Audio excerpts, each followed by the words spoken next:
with the first pick. Thunderstruck! Thunderstruck! Yeah, Thunderstruck! Welcome into the Fantasy Rant Podcast. I'm Dan Baker, accompanied by my co-hosts Evan Gooding, Mason Beck, and our newest member of the Fantasy Rant crew, Lee Cook, here to join us. Today, we're going to be doing a Dynasty episode. We're going to be talking about Dynasty trades. We're each going to bring up one top-end trade target, a mid to low-tier trade target, as well as one sell-high trade-away target. And then after, as of course, we will kick it off with the Wheel of Misfortune. Excited to get this going. We got another guy in here. We're keeping it at 6 players like we've done every week. So there's going to be a little more slim pickings here. So excited to see where this takes us. But yes, let's get this kicked off. We're jumping into the Wheel of Misfortune. Some of you may know, but we each get one spin. You can pass on your first spin, but the next player gets to go. Next one of us gets to go. And then after that, you are stuck with the second player that you take. We're going to do one at each position, but let's get it going, boys. Who do we got here? Read them off. Yeah, and we forgot to talk about last week's one. Oh, yeah. All right. Bring it up. Yeah, Mason's eager to bring up last week here. I wonder why. Evan, you want to do the recap there? Yeah, so last week was my first week hopping off the throne and, letting Mason try spot on the seat. But he had Sam Howell go off for Philly, and then he had Jahmyr Gibbs go off against Vegas. And, he beat me. He had 76 points. I had 64 with Trey McBride and Kirk Cousins being my high scorers. And Dan put up about half as me and Mason put up. Yeah, I mean, it's tough when you got your quarterback going out real early. It was tough for him. So that's why we see him on the center of the screen here today. Yeah, look at that beautiful face. I'm just blessing you. That's what I'm doing. I'm just blessing y'all on YouTube with this gorgeous face. But let's spin this wheel. Wait, we got here. Mason's first up. Who do we got on the wheel again? That's my bad. So on the docket, we got Dak Prescott going to Philly, Derek Carr going up against the Bears, Mac Jones against Washington. Good matchup at least. Will Levis coming off of a 4-touchdown debut game heading to Pittsburgh. We got Tua Tagovailoa going to Germany to take on the Kansas City Chiefs, and Gardner Minshew taking on Carolina. In the first spin, Mason's got Will Levis at Pittsburgh. Doesn't stick with rookie. Ooh. I mean, why not follow the hype? I'll take him. He threw I like it. Okay. Pittsburgh's going to be a more tough defense, so really don't expect him to throw 4 touchdowns and like the deep ones like he did this week as often. But maybe he does something decent, or solid QB2. Maybe lower QB1. Who knows? He could also suck. As the spitballers call him, Bananarama, head into Mason's team. I like it. We're going to give Lee the next spin here. All right. You got one pass. Do you take Derek Carr going up against Chicago? Oh, that's tough. Yeah, I'll take him. Yeah, I don't want to end up with Mac Jones. Right. He got me 2 titles. He got me 2 titles so far on the wheel. So yeah. The lesser of evils there. I think that's a solid pick. Great matchup going up against Chicago. Evan, you are next up. Gardner Minshew against Carolina. Yeah. I really want to pass here, but I don't want Mac Jones. I really don't want Mac Jones. Right? And without his number 1 wide receiver for the rest of the year, Kendrick Bourne. Oof. Yeah, I think I got to take him just to avoid Mac Jones. I like it. This gives me 2 chances. I'm looking for Dak Prescott. Philly Stay on there. No. Come on. Get him again. All right. Get him again. Husband got me Mac Jones. I'm taking the chances here. I need either Tua or Dak. Knowing the wheel and my luck, I'm gonna get Mac Jones the second time here. Nope. You Say got your boy. boy. You got your boy. Let's go. Dak Prescott off the board on my team. We're moving on to the next one here. We're gonna shuffle down. So Lee, you're gonna get the first crack at it this time. We got Breece Hall with a home game against the Chargers. Tony Pollard going to Philly, and then DeAndre Swift against Dallas. So two running backs from the same team, both with a tough matchup. Derrick Henry on Thursday Night Football playing against the Pittsburgh Steelers. Rashad White heading to Houston. And then Darrell Henderson going up against the Packers in Lambeau.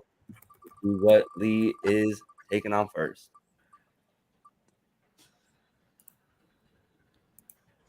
All right. Darrell Henderson in Lambeau. So, quick question: is it one pass per position or one pass total throughout the game? One pass per position.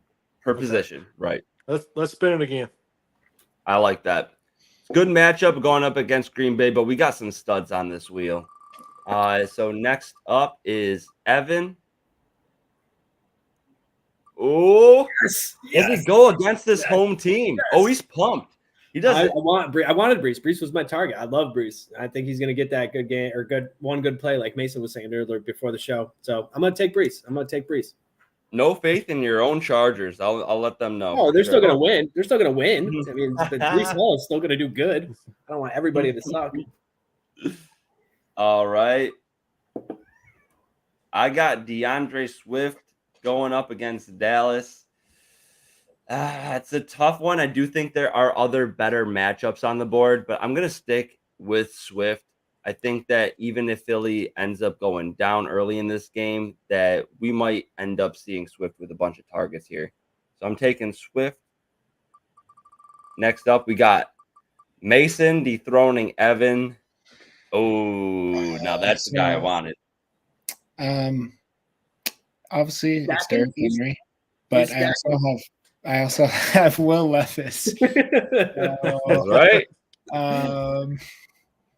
I'm gonna pass just for that reason. Don't sit Derrick Henry in your leagues or anything for any reason. It's still Derrick Henry. That's interesting because if I was to take one of the two, I would rather have Derrick Henry on my squad rather than Will Levis. Levis is already locked in. He made his decision. It's gone. It's done. All right, done deal. I'm looking at the other options, and it's a good pool. It's a good pool of RB. I don't think there's really a dud in this one, to be honest. All right, so we got Lee. Lee is up. He's got Rashad White up going to the Houston Texans. Stuck with that pick, but I think that's a great matchup, and Rashad White still gets fed. So solid 5 or 8 option there. catches for him this week. Yeah, 14 there. Okay, I'm glad I respun. I'm okay with this. Yeah, yep. I mean, it's there. It's a tough defense. Tough defense, but still, I mean, Pollard is the guy there, and I mean, Pittsburgh can be a tough defense sometimes too. And I just really don't want to stack. So I mean, I honestly do think Henry might be doing better than he does this week, but still, I didn't want the stack. I don't blame you there. All right, so we're on to wide receivers. We got Evan up first. The wide receivers on the board, we have Mike Evans heading to Houston, Zay Flowers taking on Seattle, DK Metcalf going up against Baltimore, Gabe Davis heading to Cincinnati, Michael Thomas against the Bears, and Deontay Johnson, fresh off of a full snap count, 14 targets last week, heading to Tennessee. Evan, with his first option, has Gabe Davis going to Cincinnati. Also had a very big game last week. What are you thinking? I think I'm passing. Yep, I'm going to pass. 2 boomer bust for you. Yep. Yeah, I agree. After having a good week, I don't think he'll do it again. It just And they got Khalil Shakir was actually receiving leader in yardage. So this is exactly the guy I wanted personally. Wow. I know you guys weren't big on Deontay preseason, but Tennessee has that pass funnel defense. Deontay is just a PPR machine, and that's how we do things on the wheel. So I'm taking Deontay Johnson. Moving on to our next, we got Mason up on the clock. Stop. Nice. I'll take Zay Flowers. I love Zay. He only got like 19 yards, I think, last week, but he got like 7 targets. Lamar seems to love Zay. He's only progressing more and more throughout the season. Yeah, Seattle's defense has been looking pretty solid, but still, Lamar is going to get enough throws off to Zay Flowers where Zay Flowers is going to put up at least a solid. I think Zay Flowers is one of those players who has a very solid floor right now. I mean, last week was really a fluke week with it just being little short dump passes. Mm-hmm. Yeah, it's going to be interesting to see how that goes moving forward. I would like to see them getting him involved more downfield.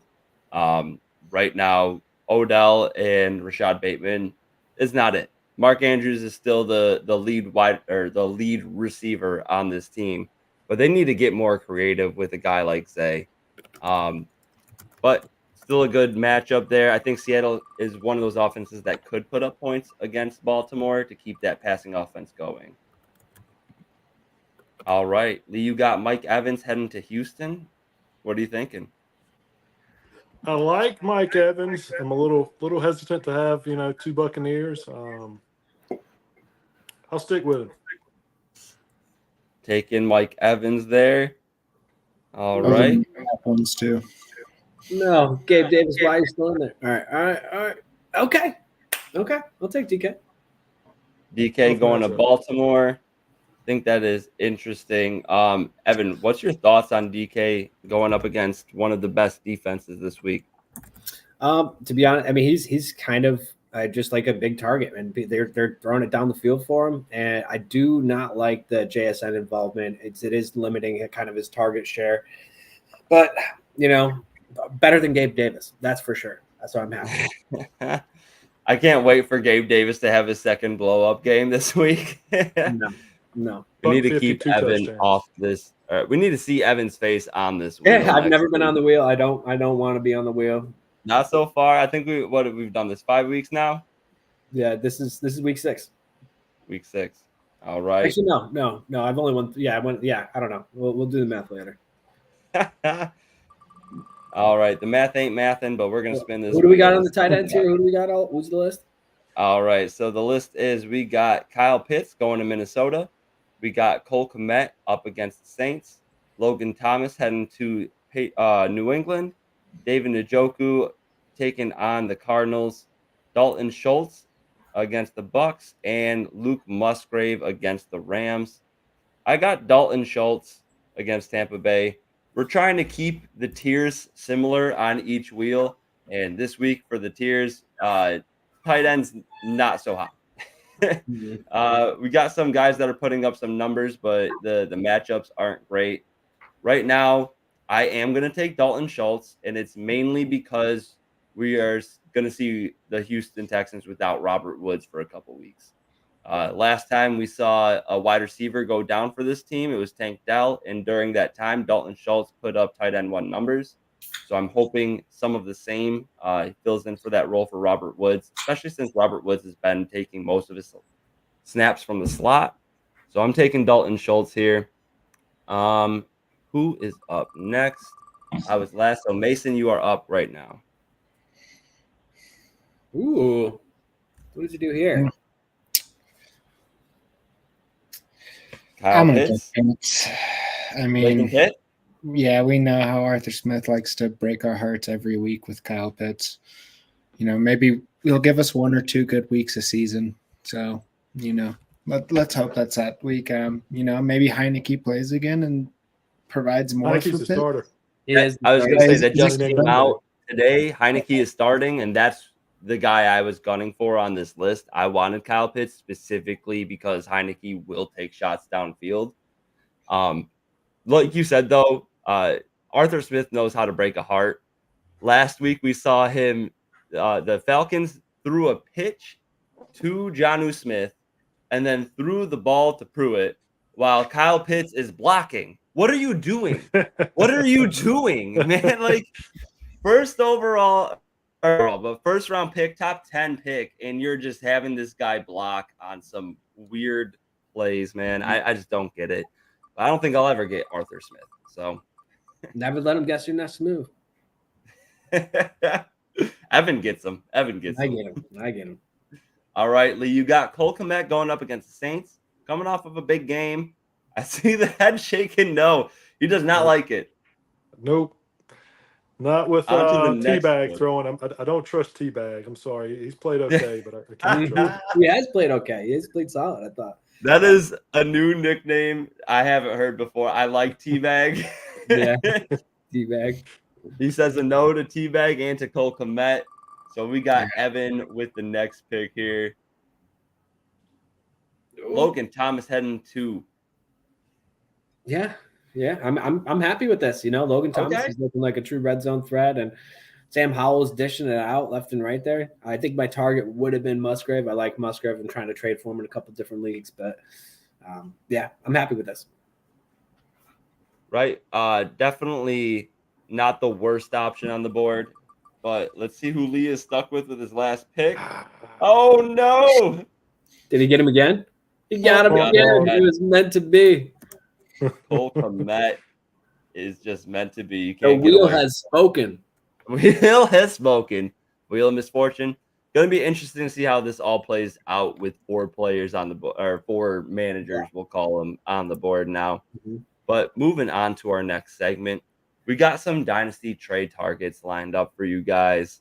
We're each going to give you one top-end trade target, a low to mid-tier, we'll call them a buy low target, and then one player that is on your team that you should sell high on. This is the time of year where if you should be rebuilding or going for it. We're more than halfway through the fantasy season, and we are about halfway through the NFL season.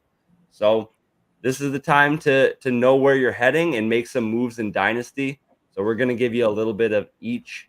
So to kick it off, I'm going to send it on over to Mason for the first top shelf target. And I'm going to be talking to someone who I just did talk about. He's my wide receiver for this week in Wheel of Misfortune. That's Zay Flowers. Zay Flowers, he's not a cheap price at all by any means right now, first round pick at least for him. But still, I think that's 100% worth it. Like I've said, he's proved Lamar likes him a lot. He did just come off a bad week, but he's been one of Lamar's most targeted guys. Odell's not going to be there forever. Bateman's probably going to be gone there. Nelson Aguilar's there to even take away some catches. He's not. There's no really guy after this year that's giving me any threat to Zay Flowers. Lamar's going to be the quarterback in Baltimore for a while.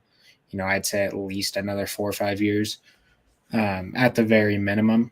And so I just think Zay Flowers has a lot of upside going forward.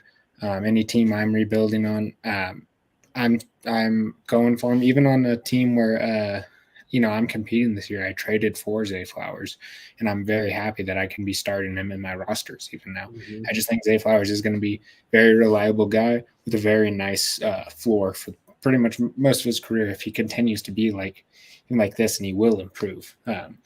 Hopefully they do use him deeper a lot more. So cute. Yeah.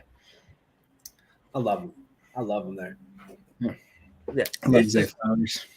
He's got so much shake, and what I feel like we haven't seen unfold enough this season is just Lamar's ability to extend plays. And how are you going to ask a cornerback to stay on a guy with that much agility for 4 or 5 seconds into the play when Lamar's extending? So I'm still waiting for that big play where they're just on a scramble drill. Zay rolls out to the same side Lamar's rolling out to, and then they connect on some broken play. But like you said, I am looking forward to them using him in more than just this short A-dot role right now. And Hollywood Brown carved out a heck of a role, as the number 2 option with Andrews there. This is a more pass-heavy offense than it was during that time. He should definitely be able to ascend to at least that level of Hollywood's peak years. Completely agreed with that. And then we'll move on to our next top shelf option to trade for in Dynasty leagues here. Again, rebuilding is the idea we're looking for right now. If you're a rebuilding team, this is a guy to go after. We're going to kick it to. Yeah, so my guy's probably a bit more of a buy low. I would think you probably get him a little cheaper in Dynasty than Zay right now. T. Higgins, in Cincinnati, he has not had a good year. He's been injured, but a lot of people forget he's 24 years old right now. So he has a ton of runway in front of him. He is a proven top 15 to 18 receiver when he's fully healthy. And the other big thing I would say with T is we don't know. There's some contract uncertainty. We don't know if he's still going to be in Cincinnati. However, if he gets the huge bag at the end of this season, he's going to be the number one receiver wherever it pays him because he's going to cost a lot of money. So the two options, we're looking at long term are either he stays on the field opposite of Jamar Chase. You can't double them both, so he's going to have a lot of open ground, a lot of man coverage on him. Or he goes to another team. There's a little bit of, doubt, what kind of, if he loses Joe Burrow as his quarterback, but they're going to have to pay him so much that honestly, if he goes to another team, I think that it's situation independent, but I think it probably bumps up his value a little bit. I actually put my money where my mouth was and earlier today made a trade for T. Higgins in Dynasty. Now, it was a little bit of a different situation. I'm the number 2 team in the league, and I was trying to trade for a quarterback. Superflex league, guy wanted a first straight up for Jared Goff. I was able to get him to throw in T. Higgins for a second.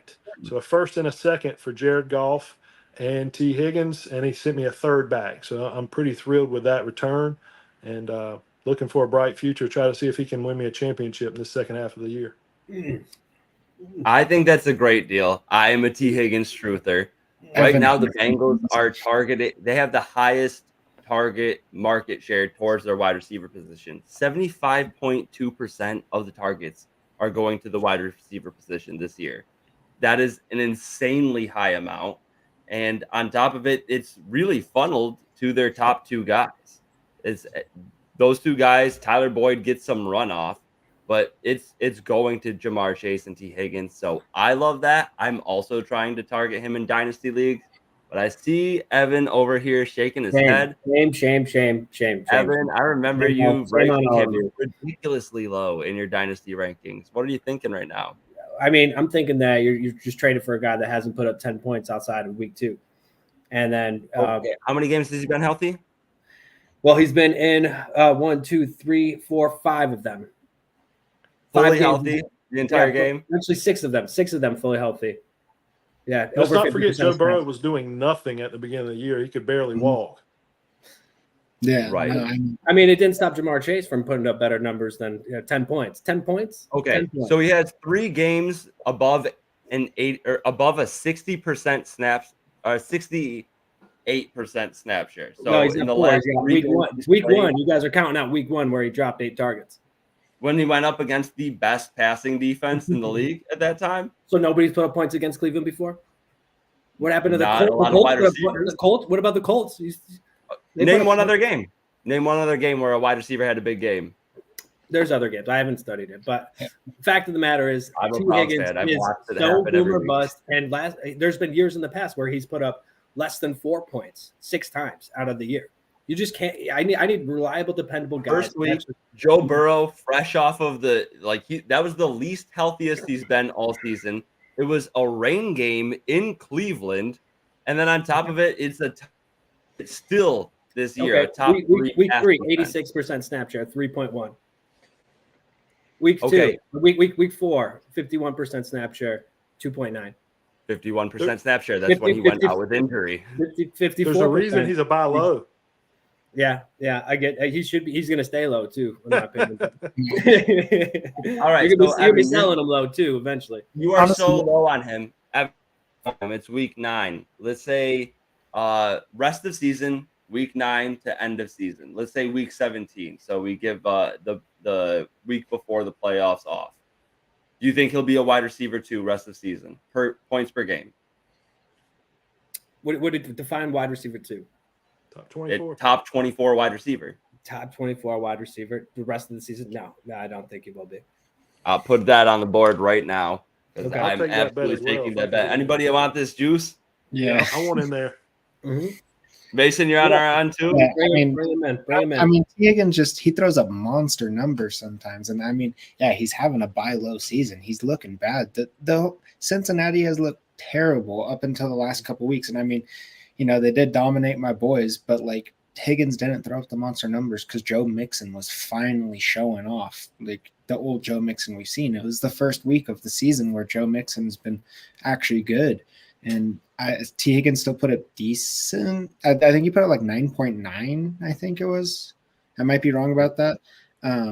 But in PPR, but like, I mean, the game plan was around Mixon. And so, I mean, I just think 11 points. not Jamar Chase. T. Higgins has a lot of value going forward, and I don't think he'll be on Cincinnati because he will be wanting to make that bag, but he will go somewhere and be a wide receiver one for at least a year or two.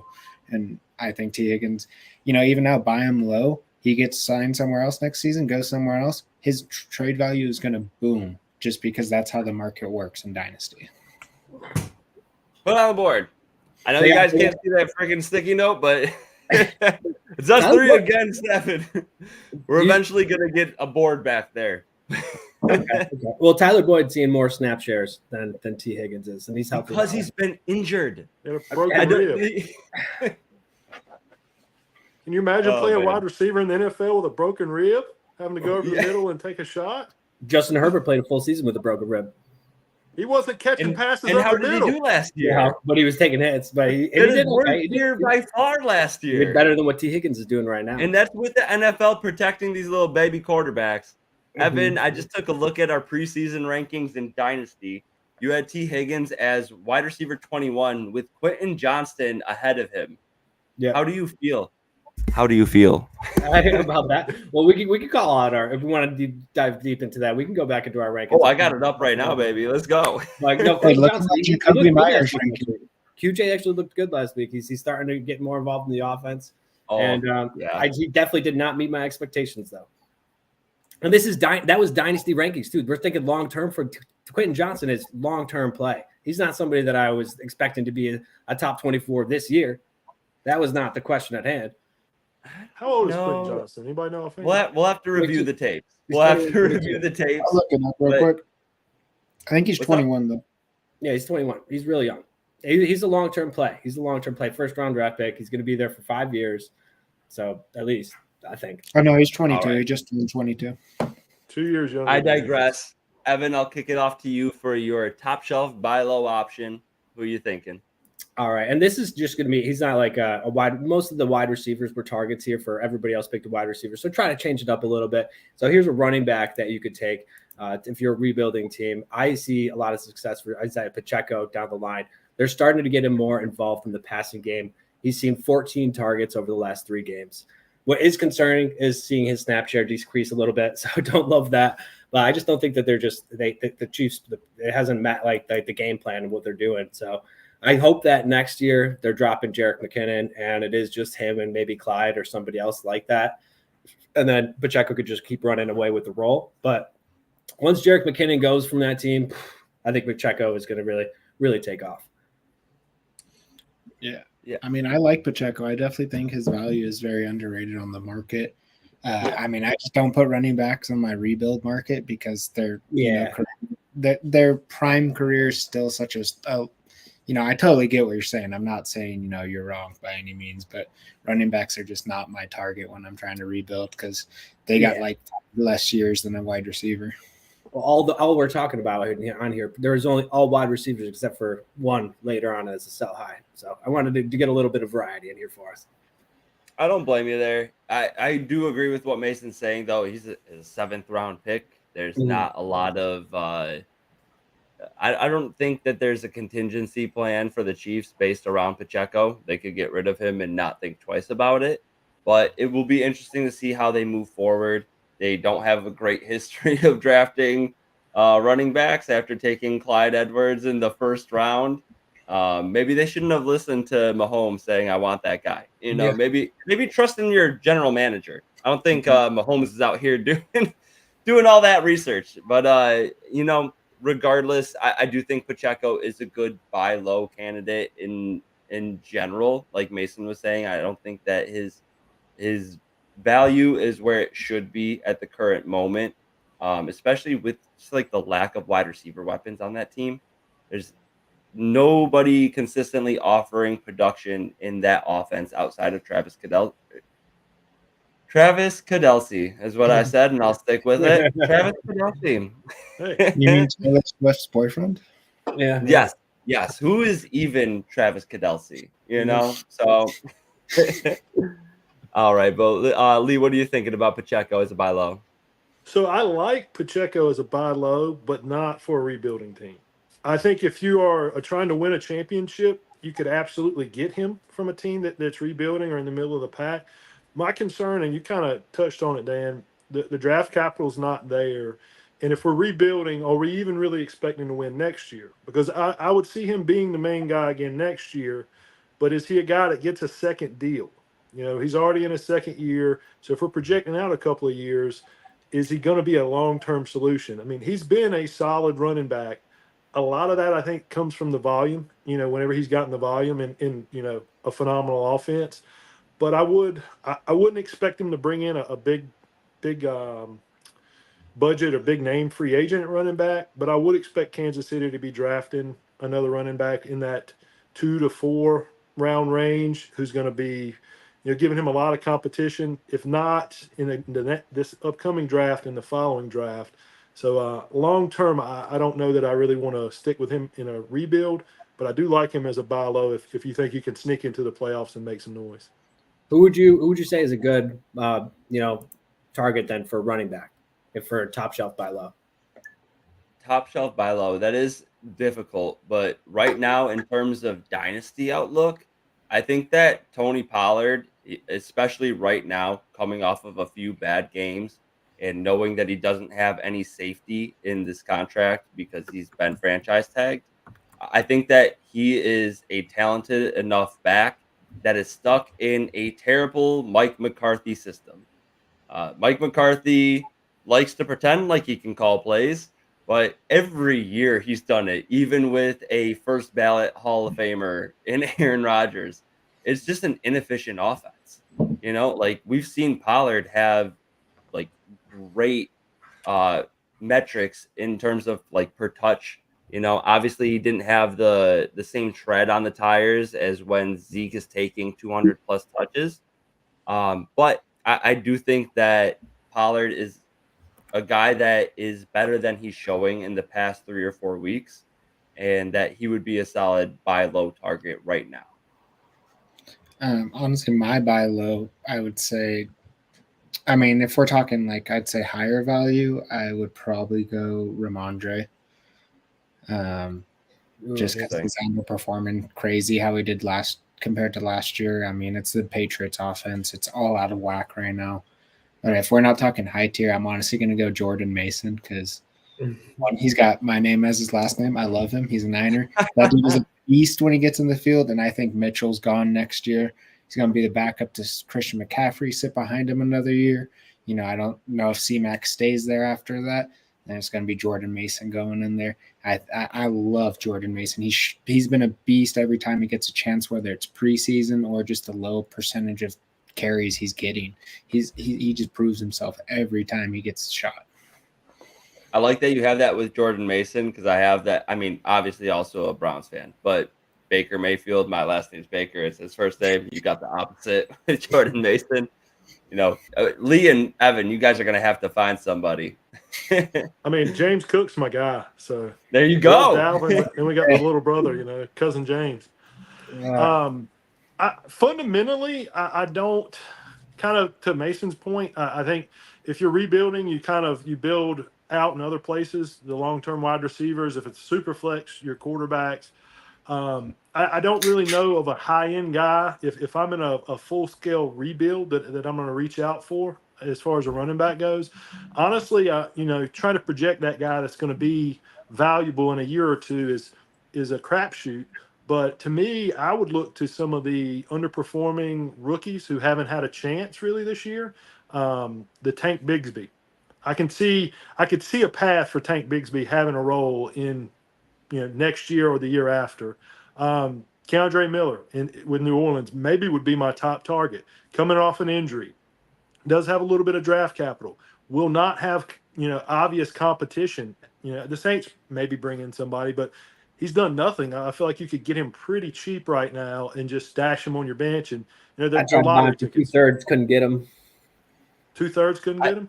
No, And I like that target though, because I've been trying to target him. I like that too. He's not a high tier player right now. So high tier players right now are just. I think Pacheco is a guy that is. I'm pretty 2-3 years still going to put up numbers. Next year, Alvin, like I like as soon as you said that, Lee, I immediately thought of Tank Bigsby, and Zach Charbonnet was the second name that came to my mind. And then Kendre Miller, like you were talking about. So next year, Kamara, he is owed $16.7 million.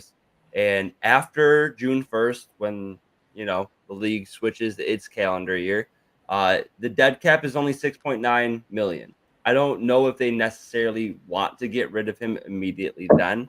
But if they do want to save roughly $10 million on their cap, I think that they could easily star Kendre and Jamal, who they just signed to a 3-year deal, and be completely fine, and then take that 10 mil and spend it at other positions.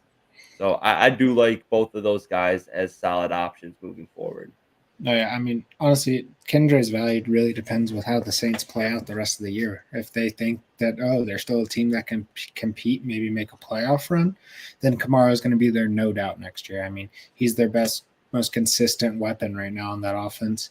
But even if they decide to go rebuild mode, I mean, Jamal Williams and Kamara are not, guys that you want in your rebuild. That Jamal, I think, has another year or two on his contract, and maybe they try trading him out or something. But I don't know. It just really does depend, because Kamara will be there even after this contract if the Saints are deciding to still compete. So there's a little worry there, but he for sure will be a number 1 or number 2 running back going forward.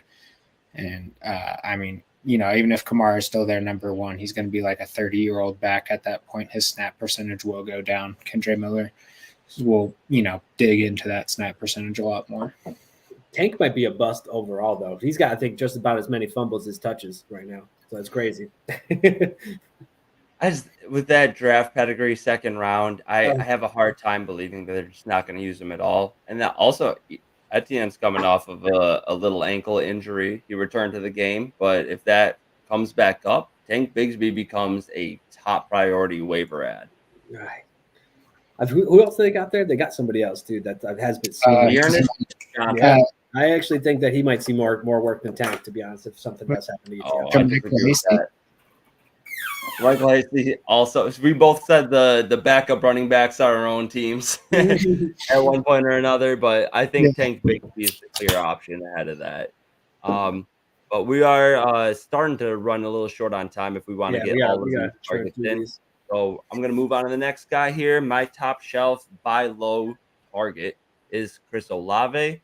Right now, Chris Olave is the wide receiver 26, where we all drafted him at the bare minimum in the 3rd round of our redraft leagues. And we're talking Dynasty here.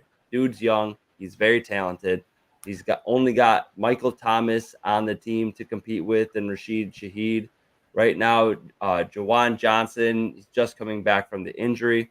But regardless, right now, Chris Olave, 6th in targets, 12th in receptions, 18th in receiving yards. He's got an ADOT that's the 7th highest in the league of anybody with 35 targets. He leads the league in 20-plus yard targets.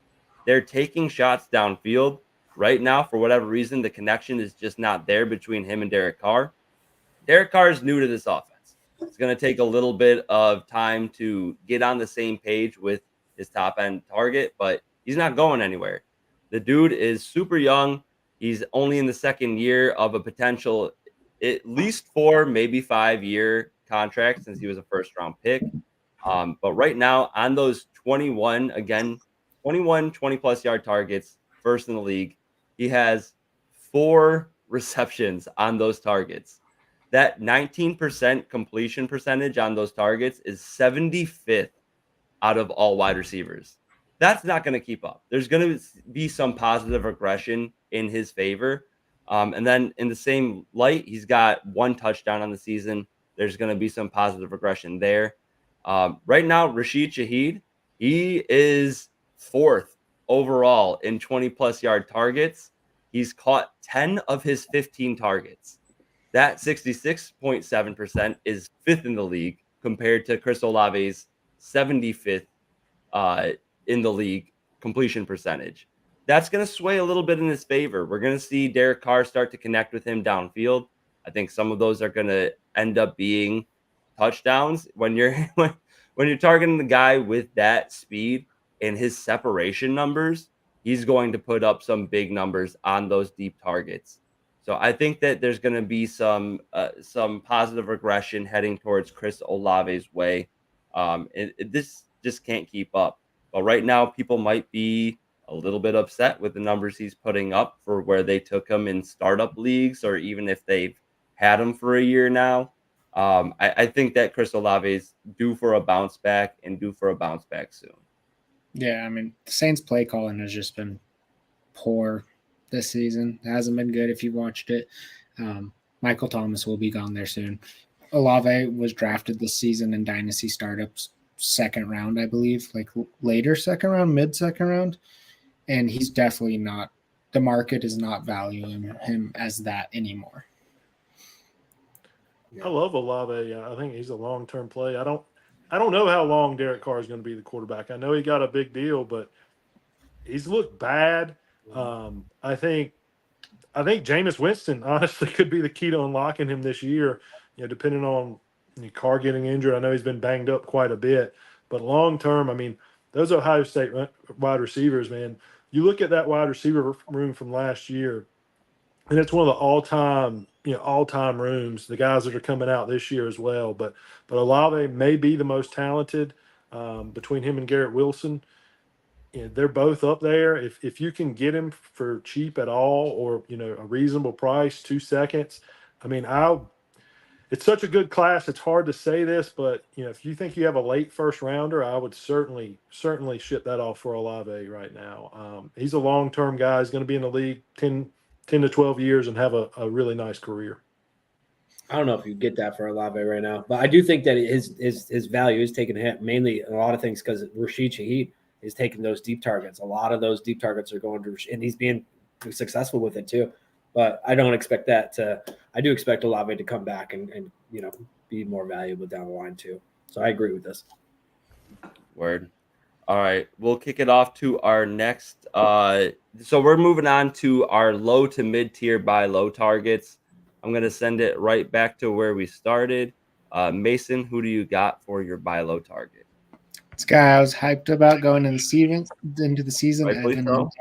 Both, we're not too. They questioned me about it, but We were talking smack. I remember it. Jacoby Myers. Jacoby Myers, I forget what his contract is there, and Raiders. I mean, obviously everything that dropped with the Raiders today, GM firing Josh McDaniels, being out of there, Jimmy G being benched. Now, there's a lot of questions for this season. But this is, a rebuild, and you're not looking at this season. Devontae Adams didn't get traded this year. He's gone in this offseason. He's shown frustration 2 seasons in a row. There is no way Devontae Adams is there starting next season. Hunter Renfrow, it's Hunter Renfrow. I mean, he's not doing the best. I mean, the team wants to move on from him, but we talked about this before the show. His contract is too big for his talent level. Nobody wants Renfrow. Jacoby's going to be the guy going there. The QB situation is going to be a little questionable. I do truly think Devontae has no chance of being there, and Jacoby could be the guy going forward. He's still young to where even if Raiders move on to him, he could go fill out a solid role on another team. I mean, his production through his first 4 seasons was with first 3-4 seasons was with the Patriots. And we all know how the Patriots are with their receivers, very inconsistent, just Belichick style. But Myers is he's done solid this year. I mean, he's dealt with a really bad concussion injury, still bounced back, putting up great numbers. Michael Mayer's a worry, but he's a tight end, so it's not going to be in every game. thing that he takes away targets.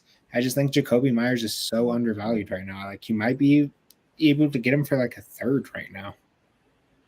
Yeah, you've always been higher on Jacoby, and I never was, but I'll admit it, he proved me wrong. He proved Dan. I know you were in my boat too. He proved us both wrong, and for some reason, even after proving us wrong, I still don't want to buy him. I still don't want to buy him. I was just gonna bring that up. It's want only because of the change right now. Yeah. So like Aiden O'Connell in his first game, it's a super small sample size, but heavily targeted Devontae Adams and Josh Jacobs. Not Just a lot keep of hating. fruit. Just keep hating. It's just, and then you also brought up that Devontae Adams will for sure be gone. I think that they're going to have to look for somebody to take on his massive contract in order for them to move on. Next year, he has a $40.4 million dead cap. He is owed $25 million in that year.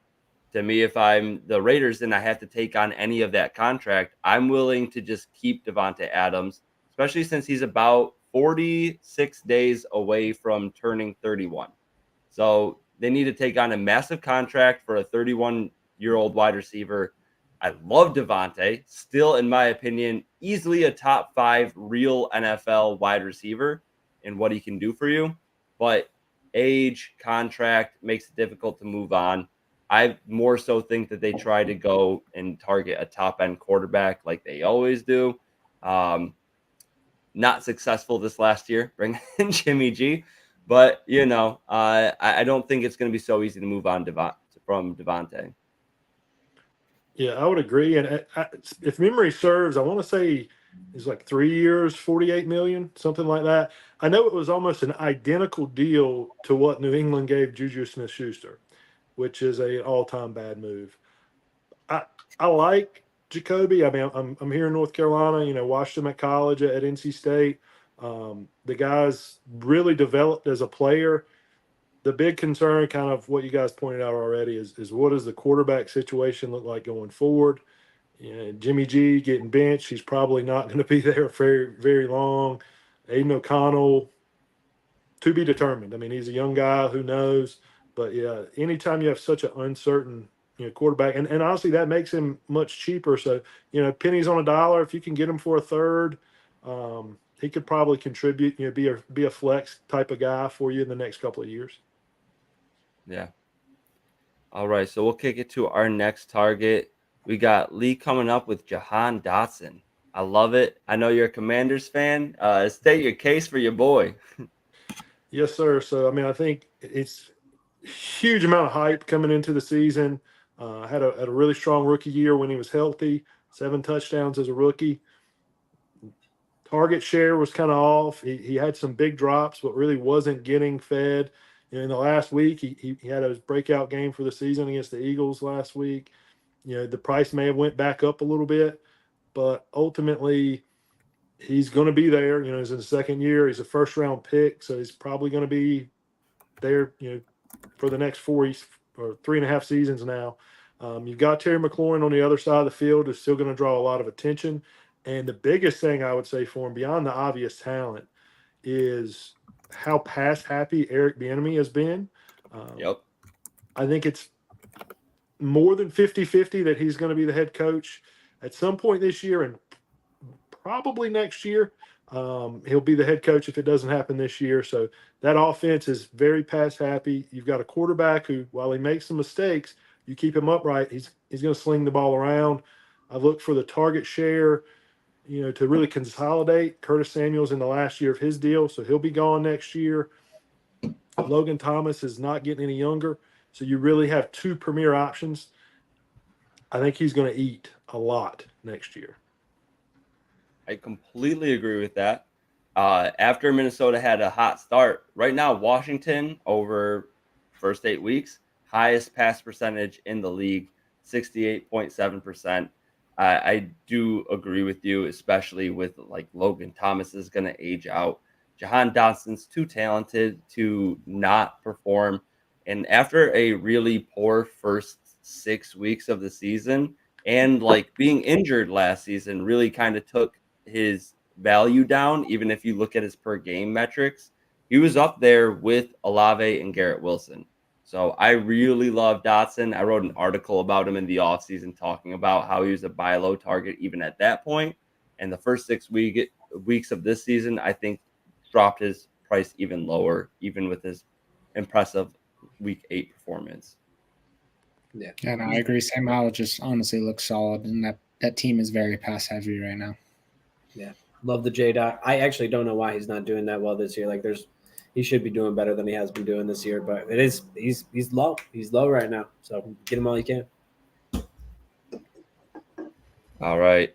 Nice. So for our next mid-tier buy low target, we got Evan coming up. Who you got? I got my boy Jonathan Mingo, and he's actually coming off his best performance of the year right now, which isn't saying a ton. He only had 5 targets, 4 receptions, and 62 yards. But a lot of this is going to be piggybacking off of the growth that Bryce Young is going to be having as he gets better throughout his career. And I think him and Mingo have already got a stable enough connection to really kind of grow with each other. And I expect a better year for him down the line, even this year. I expect him to be performing this year. So I'm going to try to get him as soon as I can, because I do think that his timeline to buy is going to start to dwindle as the couple of more weeks, maybe 5 more weeks go by. Yeah, I mean, honestly, like, I think he's just improving as a receiver. And Thielen's there. Thielen's older. Thielen's like 31 years old or something. He's not there long term with his contract, I believe. I mean, they got no receivers of the future. Their number 2 is DJ Chark, I believe. Yeah, DJ Chark. But I just think Mingo was getting drafted as a second round, like first, third, I believe, of this in picks of the second round. I mean, I think he's still worth that value, an early second to mid second. Yeah, I mean, right now, Mingo hasn't proven enough for me to say go buy him low. It's fun to theorize. And Evan, me and you were talking about it before the podcast started. It was interesting to me because we had a little bit different takes on Mingo, and I think this is probably based off of our pre-draft process. But you were comparing him to, you said, like a high-end play style and production profile would be Debo, and then the low end would be Laviska Shenault. Both of them have like similar. Yeah, they're both same play style. They both got the quads. They're both like running back, wide receiver types, and they're both very, very similar there. But they're very different in terms of production that they're providing too. So I think that's a pretty good assessment. But what do you guys think about that? What I agree on in that, just really quick, sorry, and I'll kick it to you, Lee, after this. But just because we were already talking about it, I don't see him as that play style. I don't see him as the guy that you can hit before the line of scrimmage. He's going to make 2 or 3 guys miss and then take it for, another 20, 30 yards after the catch. I see him more as like even though he's not the tallest guy, he's a big bodied, he's thick, he's 220 pounds and not even 6'2". So I see him more as like the big possession wide receiver. I said that, to me, his very top end comparison in terms of play style would be Anquan Boldin, but with like 80% of the career production. Anquan Boldin's incredible. I'm not going to compare Jonathan Mingo to Anquan Boldin. But I think in terms of play style, I think they're similar. And then, again, just showing how much of a range he could have still is, I said Mohamed Sanu would be the low end. And then I said TJ Hushmanzada would be like the middle tier. So all of them about 6'2", bigger bodied guys, possession wide receivers. I just don't see Mingo as that guy that's going to shake, bake, and, break off another 20 yards after the catch. He's shown some spurts. I'll send you some clips.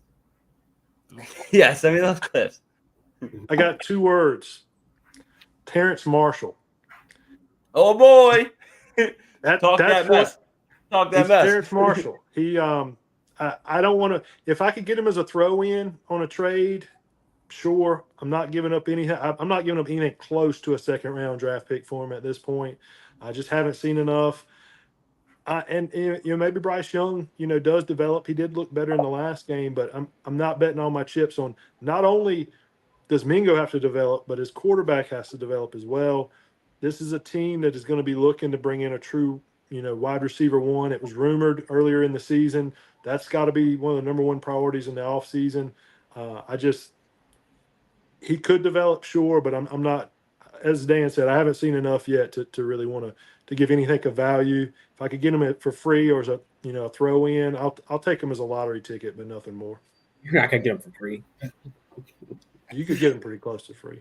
The right Mingo right now. Yes. Terrence Marshall, I'd agree with you there, but you're not getting Mingo for free. Right now. Evan's big on rookies, in case you haven't figured that out yet. He's a second round draft pick this past year. You're getting that second round draft picks for free. What has he done? Nothing. He's a rookie. What do you mean? You guys got patience? Not as much as you, apparently. You know who else was a second round? Rasheed Rice. Who? I would take Rasheed Rice over Jonathan Mingo right now. By a ton. Yeah. By a lot. Yeah. I just can't believe everyone used LaVisca and Debo in the same sentence, like they're similar. That's what I was saying. The range. I was saying the range, and I think that they're play styles. They definitely play. They're both got about 220, 6 foot. Same. Yeah, but nobody's like Debo, man. I mean, Debo's having not the best year, but nobody's like Debo. Don't. And hey, LaVisca is from Colorado, from my school, but LaVisca sucks. It was a ceiling and a floor. They're very different. I see the play styles being a little bit different, but unfortunately, we're not going to be able to get to our sell high targets. But our last mid tier buy low target, I got Chris Godwin. Right now, he is not the focal point of this offense. It's Mike Evans. I think everybody's been looking at that. However, Mike Evans is going to be 31 years old next year, and he's in the last year of his contract. I just really don't see the Buccaneers bringing him back.